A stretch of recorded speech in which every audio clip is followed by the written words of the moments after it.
Behind me is a scene of absolute devastation. This creek used to flow permanently in the memory of locals.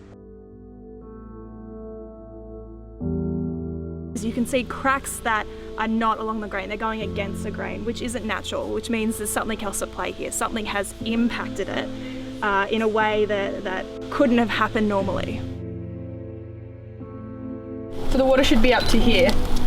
That's like the high water mark. It's all empty now.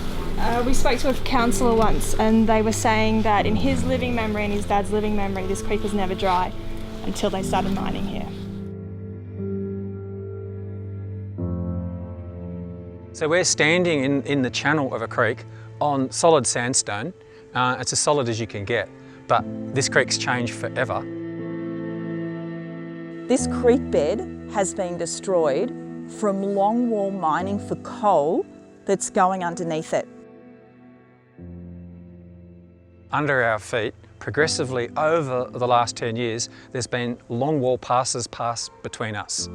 Once they take out the coal, the land drops with the subsidence. There's a pressure differential. So the land twists, warps and buckles, and those pressures are equalised behind us.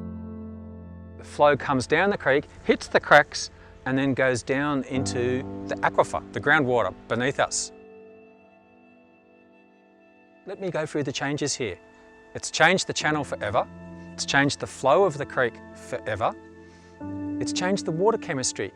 This water, when it flows, is polluted by heavy metals, zinc, nickel, aluminium, iron, manganese, barium, strontium, lithium. The whole periodic table lights up here. Because those metals, dissolved metals in the ground, are so elevated, it strips out the oxygen, so the water returning here is often deoxygenated. You've got conditions basically terrible for life. The mining here will have an influence on the creek physically, chemically and biologically forever. But apparently the mine is now producing a rehabilitation plan and they're going to fix this all up. If that ever happens, even if it's 30% effective, I will be stunned. I think this is permanently damaged and I think this will be about as effective as gluing up Humpty Dumpty.